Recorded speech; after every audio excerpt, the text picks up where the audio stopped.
So let's talk a little bit about, these are big cases. These are the kinds of things that, we see, we read about in the newspaper, and the legislative auditor gets his picture plastered all across the first page of the B section of the Star Tribune, or its equivalent in St. Paul.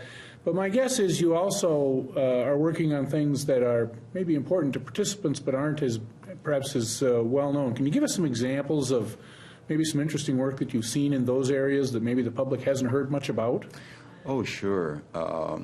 Again, a lot of the work we're doing is just the routine aspects of government. I think of one that we're just finishing up at the Department of Natural Resources, where we went into the department to determine whether or not the department was using all of their various dedicated funds according to the law.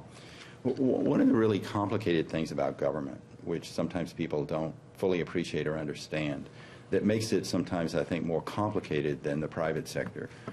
We have many strings attached to the money that the legislature appropriates, particularly what we call dedicated money, whether it's constitutionally dedicated or dedicated by statute.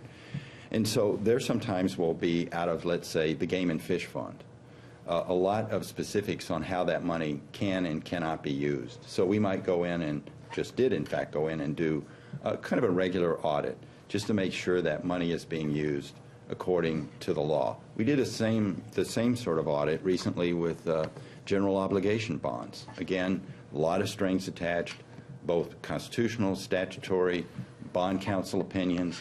That money can be used for some things, but not other things. And so it takes a very detailed, in-depth kind of examination of exactly how was the money used. Was it used appropriately to state constitution and statutory law?